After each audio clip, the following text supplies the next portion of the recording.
Vous écoutez La Voix d'Ambroise Paré, 24 heures sur 24, 7 jours sur 7, la radio des patients. Bonjour à toutes et à tous, vous êtes sur La Voix d'Ambroise Paré, la radio interne de l'hôpital Ambroise Paré. Aujourd'hui, au micro, c'est Jeanne. Je suis ravie d'être avec vous et de vous entraîner avec moi dans une nouvelle émission, une aventure d'1 heure colorée. N'hésitez pas à participer à l'émission en venant nous voir au studio, au rez-de-chaussée couloir, l'angle du kiosque à journaux, ou en nous contactant au 155 60. L'appel est gratuit. Alors aujourd'hui, nous allons parler des couleurs dans l'art, dans la vie. Mais pourquoi ce drôle de thème ? Eh bien, partout depuis quelques semaines, je vois les affiches annonçant l'exposition de Wes Anderson, ce réalisateur américain très reconnaissable. Une exposition s'ouvre sur lui à la Cinémathèque à partir du 19 mars. Et du coup, nous voyons partout, en tout cas moi, je le remarque, un château rose, des montagnes bleues, un train orange ou jaune, un petit peu partout dans les couloirs gris du métro. N'en jetez plus, avec une esthétique propre, symétrique, colorée, rétro et surtout une utilisation identifiable des couleurs aux nuances pastel, c'est bien Wes Anderson dont il s'agit.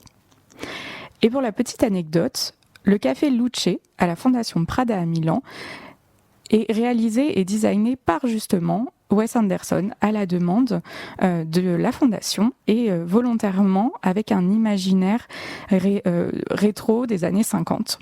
C'est vraiment une volonté de vouloir recréer l'imaginaire collectif de l'Italie de l'époque, mais à sa manière, tout en pastel. Et c'est vrai que normalement, ça vous provoque une réaction qui n'est pas forcément celle que des couleurs beaucoup plus foncées auraient pu provoquer. Alors j'ai ralenti et j'ai observé autour de moi et c'est vrai que tout est totalement couleur. Dans la musique, les livres, le design, les films et même les années. La célèbre entreprise Pantone de colorimétrie désigne une couleur par an. Cette année, elle a désigné le Pantone 17 1230, c'est-à-dire le mocha mousse, selon ses dires, une teinte marron chaude et riche qui alimente notre désir de réconfort en évoquant subtilement le cacao, le chocolat et le café. C'est bien dit tout de même, mais moi j'aimerais savoir, est-ce que vraiment en voyant cette couleur, ce mocha mousse, vous auriez pensé à ça ? En plus, même la non-couleur est devenue couleur. On pense à la littérature blanche, qui s'oppose au polar noir, ou le giallo, ce genre provocateur du cinéma italien, qui vient tout droit des couvertures jaunes de ces petits romans policiers un peu scandaleux des années 50. Omniprésentes, les couleurs sont pourtant insaisissables. Comment pourrais-je vous décrire le vert que je porte aujourd'hui et les nuances que j'y perçois sans y ajouter subjectivité, souvenir et surtout impression personnelle ? Les couleurs font battre nos cœurs et nos émotions depuis les peintures rupestres. Elles sont partie constituante de nos philosophies et de nos cultures. Et d'ailleurs, le compositeur Alexandre Scriabine fut profondément préoccupé par l'association des couleurs à la musique. Il a même développé un clavier émetteur de couleurs qu'il a nommé la tastiera per luce, le clavier de lumière, pour, selon lui, que la couleur souligne la tonalité et qu'elle la rende plus évidente. Scriabine est probablement synesthète. La synesthésie, c'est un phénomène neurologique qui permet d'associer la couleur et un objet. Ici, c'est les notes, mais cela aurait pu être aussi les lettres de l'alphabet, par exemple. Dans les années 30, Charles Blangati s'est appliqué à mettre en couleur les notes des grands compositeurs. Il a pris, par exemple, des musiques de Rimsky-Korsakov ou de Debussy pour justement réaliser des peintures colorées, souvent monochromes, à l'écoute de ces tableaux, de ces tableaux musicaux du coup. Aucune couleur n'est figée, indépendante ou pure. Selon les associations, sa saturation ou la texture et l'environnement, les couleurs deviennent signifiantes uniquement parce qu'elles sont liées à un contexte. Mais tout de même, je me demande, pourquoi choisit-on un vert émeraude plutôt qu'un vert sauge, si chacune des nuances porte en elle une émotion ? Pourquoi ne retenir du rouge que l'interdit et du bleu le calme ? Je vous propose donc de m'accompagner dans ce voyage au cœur des arts, des sciences et des techniques, aussi variés soient-ils, et des palettes de couleurs utilisées pour le découvrir ensemble. Vous écoutez La Voix d'Ambroise Paré. Couleur terne qui manque de vigueur sentimentale en ce qui concerne une œuvre littéraire. Définition souvent donnée pour parler du rose, évidemment. On parle même de rouge lavé lorsqu'on veut évoquer cette couleur. Tout un symbole. On va donc commencer notre parcours par une couleur secondaire, une couleur artificielle et qui ne fait pas l'unanimité par sa symbolique. Mais comme c'est ma préférée, j'ai voulu la mettre en avant. Jusqu'au XVIIIe siècle, le rose n'est pas du tout le voisin du rouge clair, n'est même pas considéré comme un rouge, mais plutôt comme un jaune. Il est associé à la chair. On l'appelle incarnat. Alors, c'est le corps, c'est la peau. Aujourd'hui, le rose est rapporté à la tendresse, à l'espoir et à la joie. On voit la vie en rose, n'est-ce pas ? Elle est douce, elle est sucrée, cette couleur, comme les bonbons. Elle est le printemps, la jeunesse, mais aussi la sensualité, opposée au rouge érotique. C'est une vraie désaturation de cette couleur primaire. Mais le rose est aussi celui de l'eau de rose, ces feuilletons mièvres, un peu naïfs, où la féminité est dévalorisée et souvent péjorative aux yeux de ses détracteurs. Et n'oublions jamais l'enfer vécu par les détenus hommes et femmes au triangle rose dans les camps de concentration nazis, avec comme raison leur orientation sexuelle. Mais remontons un peu le temps. À partir du XVIIIe siècle, le rose devient plus présent dans le quotidien et l'art. Madame de Pompadour, une des favorites du roi Louis XV, participe à son essor. On voit alors apparaître la couleur rose Pompadour. C'est une couleur de porcelaine créée en son honneur. Et pourtant, si on compare, aujourd'hui, Madame portait sûrement plus du lilas que du lait fraise. Elle devient une couleur connotée, c'est une couleur puissante, puisque portée par une femme de pouvoir. Arrêtons-nous un tout petit instant sur le tableau de Fragonard, rénové il y a peu, Les hasards heureux de l'Escarpolette. Nous voyons au centre de ce tableau une jeune femme vêtue de rose faire de la balançoire. Elle semble s'envoler et le mouvement de son corps est souligné par la perte de l'une de ses chaussures. Toujours au premier plan, mais positionné en bas à gauche du tableau, un jeune homme alangui dans les buissons regarde ses jupons légers. En arrière-plan, une forêt dense, verte, brumeuse, et surtout un homme âgé, caché dans l'ombre, qui semble pousser cette femme. Longtemps, cette tenue était très pâle. Le tableau était vu comme sentimental mais peu vindicatif. Il a été restauré récemment et on a découvert que la tenue de cette jeune femme était d'un rose beaucoup plus profond, plus vif, mais aussi surtout lumineux, d'où semblaient partir justement les rayons qui éclairent la scène. C'est la robe, mais aussi la chair de cette femme qui crée le tableau et qui lui confère le pouvoir très érotique et libertin du siècle. Au XIXe siècle, l'incarnat donc devient le rose, notre rose qu'on connaît aujourd'hui, avec les romantiques en association avec la fleur. Dans leurs poèmes, leurs textes, leurs peintures, la couleur est associée désormais à la fleur. Alors qu'il était puissant et masculin, il devient petit à petit sentimental, fragile et risible pour certains. On colorise les cartes postales sentimentales avec du rose et on l'utilise pour parler d'une féminité souvent peu naturelle et élégante. On pense à la mise en place du rose dit Barbie, que Greta Gerwig a essayé de rétablir comme une couleur puissante avec son film justement Barbie. On pense aussi aux petites filles. C'est aussi une couleur de l'artificiel dans les comics, puisque c'est la couleur qui annonce de sang naturel. Dans le film Virgin Suicide de Sofia Coppola, un filtre rose saumon appelé rose millénial atténue toutes les nuances et par là la vie, la gaieté et la joie de ses sœurs figées dans une case de petites filles qui ne leur convient pas et qui iront jusqu'au bout pour essayer de s'en sortir. A l'inverse, l'esthétique de Wes Anderson, le fameux Wes Anderson dont j'ai parlé tout au début, en fait la couleur de la vie contre le gris autoritaire comme dans The Grand Budapest Hotel. La couleur est reprise pour contrer ses détracteurs aujourd'hui. Elle n'est que puissance. On peut citer le livre Vulgaire qui est sorti cet hiver et qui est disponible dans les médiathèques. Enfin, Jacques Deby ne peut être oublié. Impossible de passer à côté des robes roses de Delphine et Geneviève, interprétées par Catherine Deneuve dans Les Demoiselles de Rochefort et Les Parapluies de Cherbourg. Ce rose est celui de l'allégresse, de la joie, de la jeunesse. Et par ailleurs, Geneviève abandonne cette couleur lorsqu'elle quitte l'idée d'un premier amour indestructible. Très secondaire, donc comme on l'a vu en Europe, mais l'Europe n'est pas tout. Le rose est très apprécié ailleurs, il est très apprécié et utilisé notamment en Asie et au Moyen-Orient. On peut citer au Japon la fête Hanami, qui permet d'observer la beauté des sakuras, qui signifie résilience, beauté, ainsi qu'en Inde, avec le rose est très présent en Inde, notamment dans le cinéma masala, ce genre bollywoodien qui mêle amour, violence, danse et musique. On peut prendre l'exemple du cinéaste Raj Kapoor. Finalement, pour une couleur secondaire, il y en a à dire et à observer. Et c'est à travers son utilisation dans les arts que le rose prend racine dans nos imaginaires. Vous écoutez La Voix d'Ambroise Paré. Que dites-vous à présent de continuer notre voyage avec le rouge, le voisin plus marqué et emblématique que ce rose secondaire? La couleur rouge est une affirmation à n'importe quel prix, sans se soucier des dangers, du combat, de contradictions, d'agressions. Par ces mots, Louise Bourgeois résume bien la fascination pour le rouge, ce rouge fatal et ardent, utilisé par les artistes, mais pas que, au fil des siècles.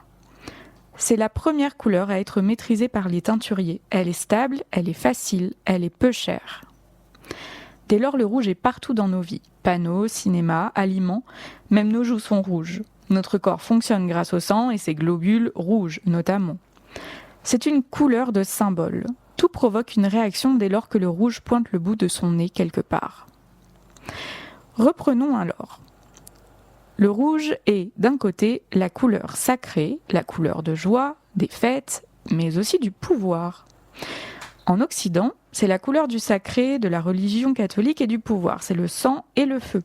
C'est la couleur par excellence. Comme je l'ai dit, les nuances sont faciles à atteindre. La couleur est stable, elle ne passe pas facilement. Chaque rouge porte en elle une symbolique.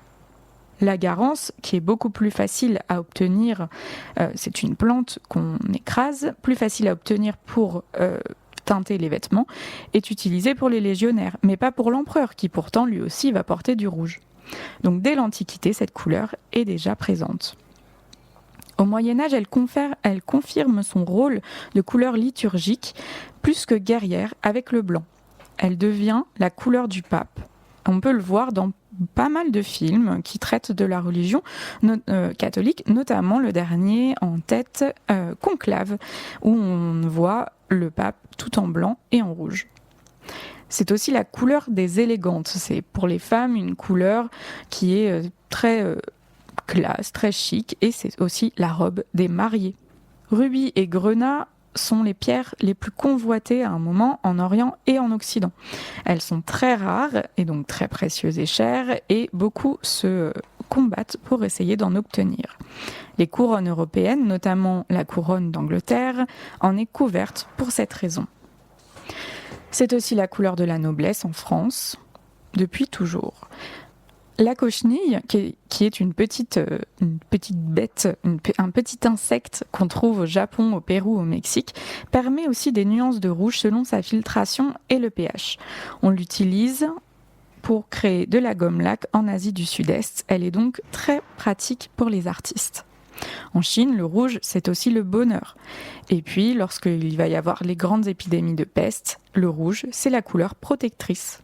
Dans la littérature aussi, on va retrouver pas mal de fois cette couleur. On peut tout d'abord, de manière très évidente, citer le petit chaperon rouge. Contrairement à ce que l'on pense, le petit chaperon rouge n'est pas forcément habillé de rouge parce que c'est un conte initiatique sur la perte de l'innocence et de la virginité, mais tout simplement parce que le petit chaperon rouge, il se pourrait qu'il soit en visite avec sa grand-mère pour la Pentecôte. Et la Pentecôte, avec ses langues de feu, c'est le rouge qui le symbolise. Ça peut être aussi tout simplement parce que le petit chaperon rouge a voulu être bien habillé pour aller voir sa grand-mère. On l'a dit un peu plus tôt, le rouge, c'est la couleur de l'élégance.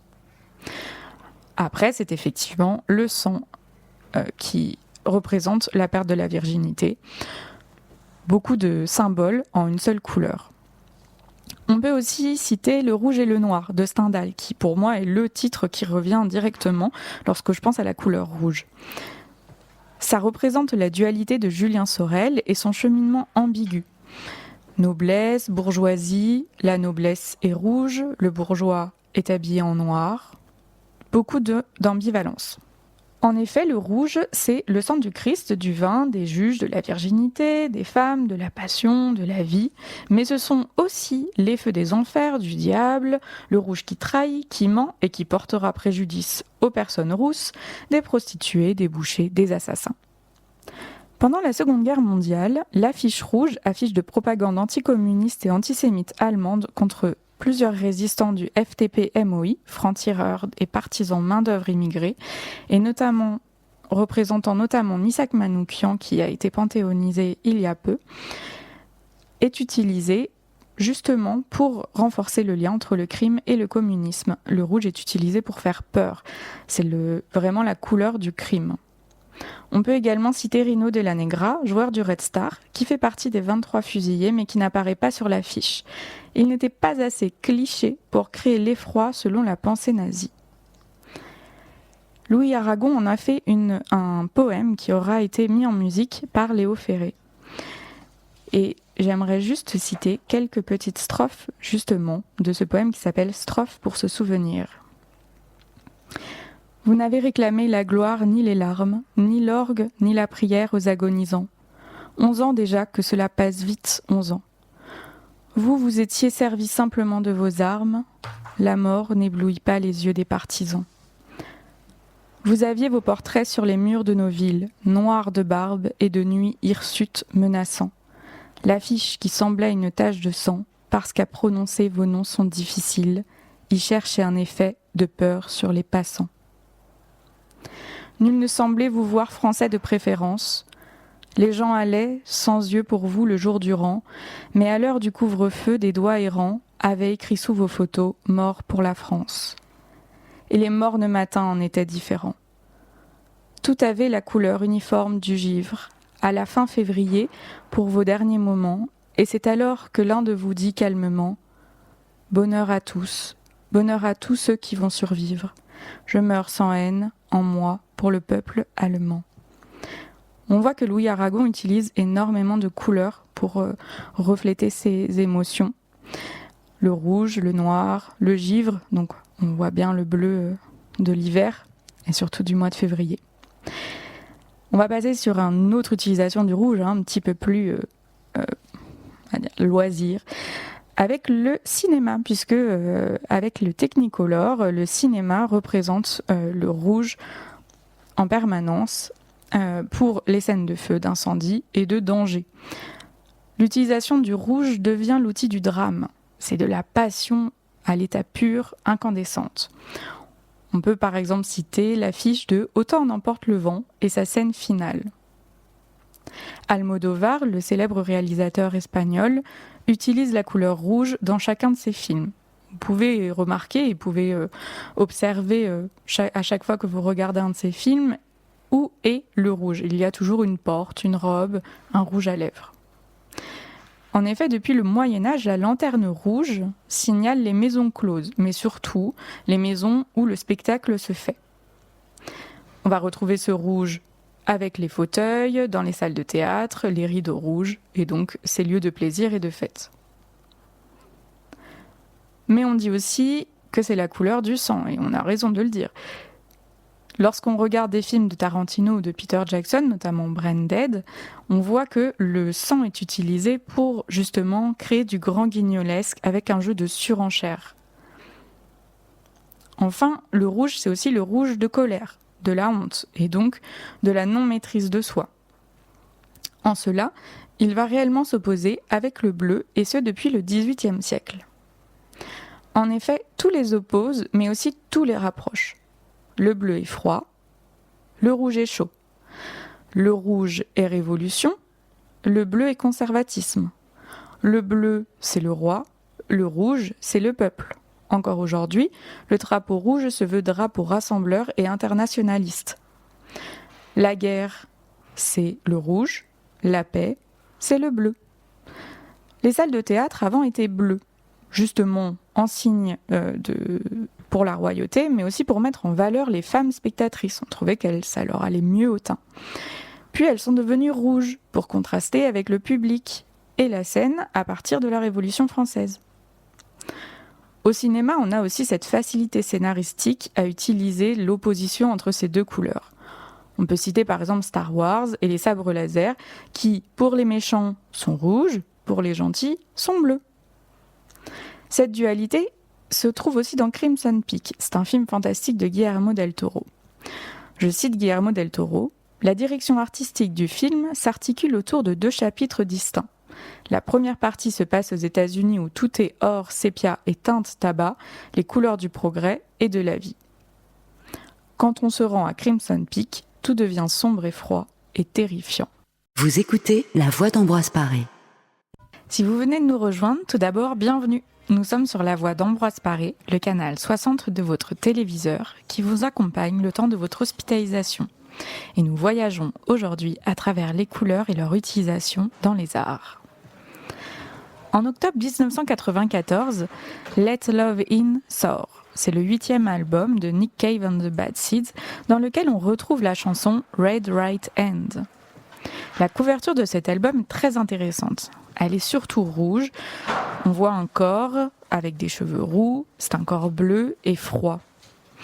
Alors, c'est parti, on passe au bleu. Saviez-vous qu'avant le XVe siècle, nos mers et nos océans n'étaient pas bleus, mais verts ? Méprisée pendant l'Antiquité, considérée comme vulgaire et indécente, c'est la couleur de la Vierge depuis le XIIe siècle et du ciel, de la maison de Dieu. Grâce au pigment de lapis-lazuli, un pigment semi-précieux et très cher, au cuivre et au saphir, le bleu est très précieux et peu utilisé. Les Grecs et les Romains, pendant l'Antiquité, l'ont très très peu utilisé et on a jusqu'à récemment pensé, imaginé que tout simplement les Grecs ne pouvaient voir cette couleur, alors que c'est juste qu'ils ne l'appréciaient pas.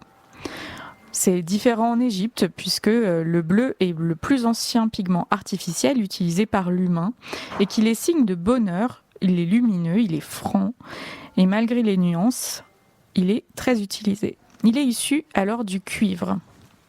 Cependant, ailleurs, c'est un désintérêt total pour cette couleur. Pour les Romains, c'est la couleur de l'étranger. Elle est surtout utilisée par les Germains et des esclaves, des femmes légères et des hommes fragiles. D'ailleurs, dans le latin et le grec ancien, peu de mots pour en parler. On va utiliser l'allemand ou l'arabe pour faire allusion à cette couleur.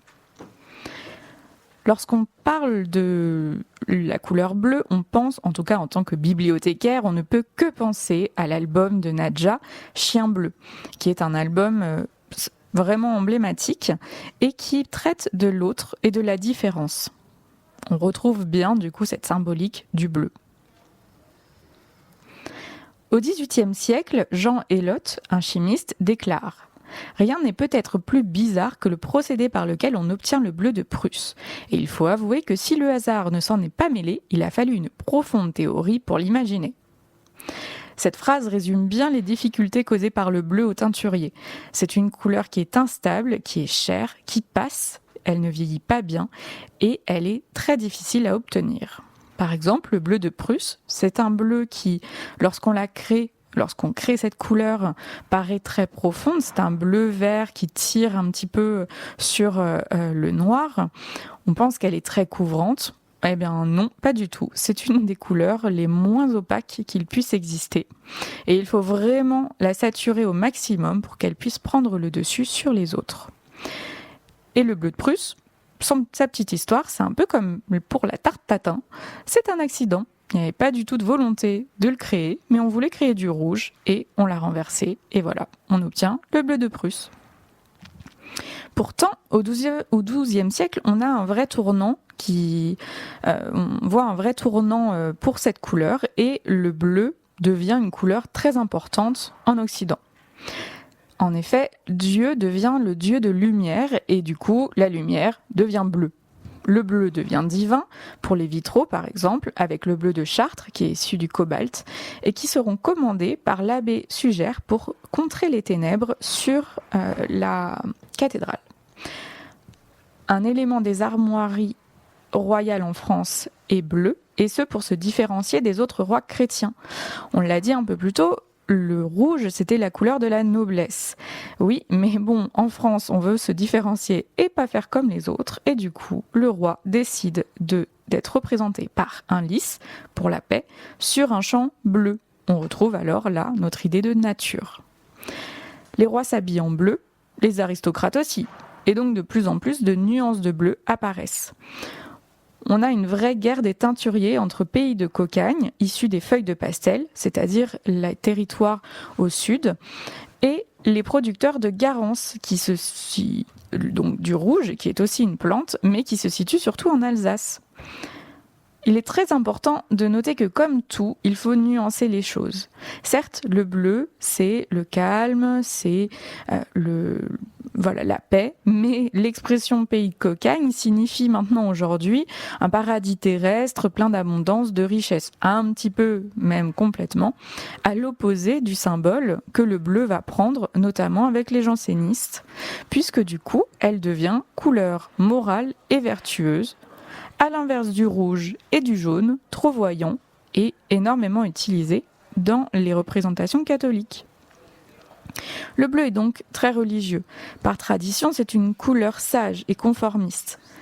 C'est une couleur conservatrice, républicaine, calme, consensuelle, et c'est une couleur plus blanc que blanc. C'est un bleu plus blanc, c'est le bleu glacial. On ne peut pas faire plus pur.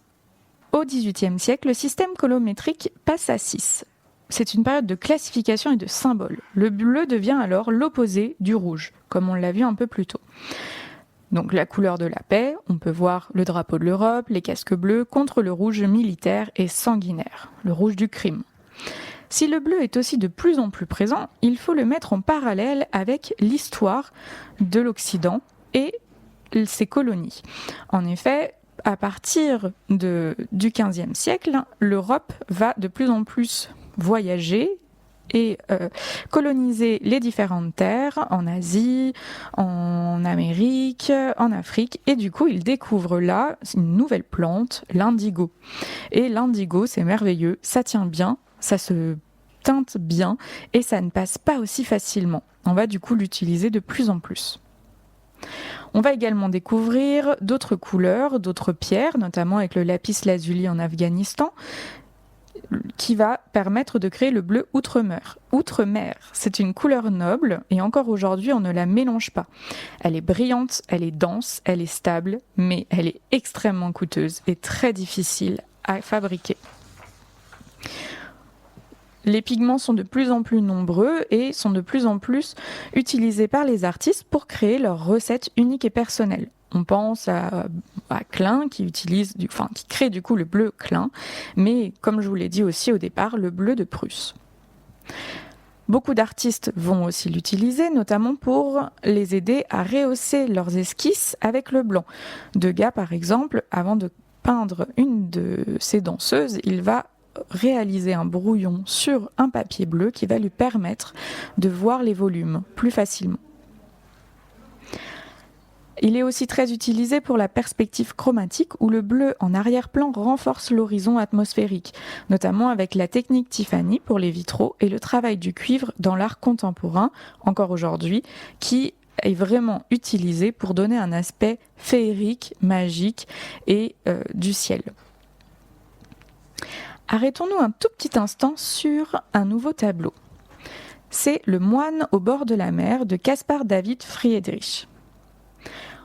Sur ce tableau, on aperçoit tout d'abord au premier plan un homme de dos sur la grève qui est un peu grise, verdâtre, bleuâtre. Face à lui, une étendue d'eau bleu marine très saturée, très profonde. On voit juste quelques écumes blanches qui apparaissent. Puis, on remonte un petit peu et on voit un horizon de nuages où le bleu devient de plus en plus nuancé et lumineux. Tout se fond alors dans un seul mouvement jusqu'au ciel, jusqu'au bord du tableau le plus haut, et on voit un ciel bleu très clair.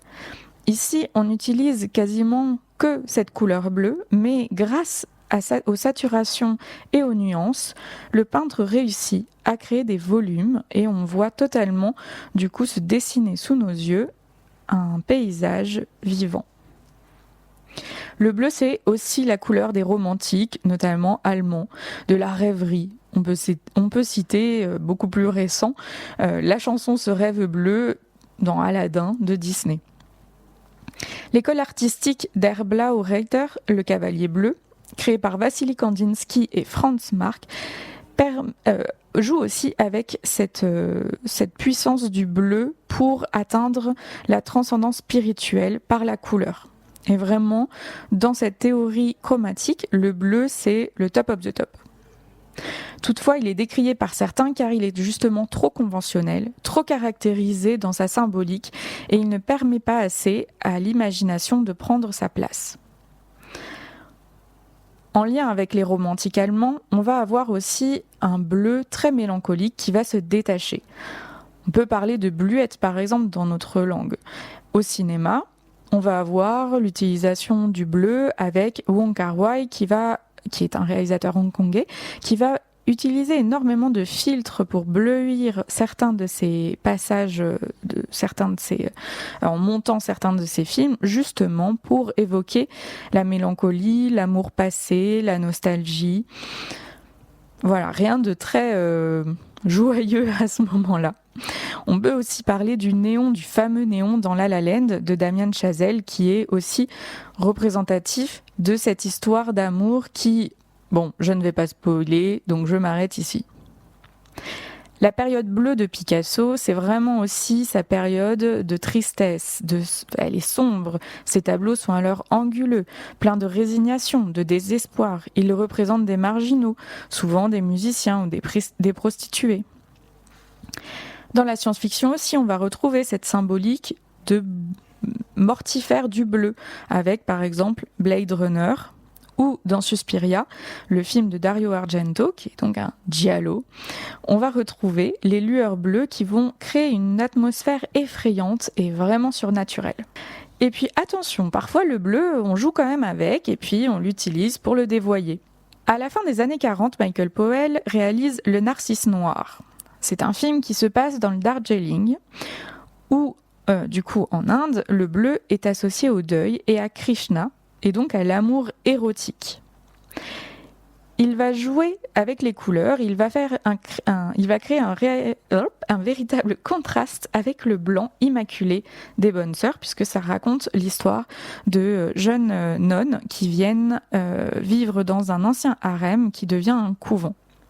Et donc du coup, ce contraste entre le bleu permanent et le blanc, il crée vraiment une atmosphère d'érotisme et d'interdit. Pas forcément très calme et paisible cette histoire.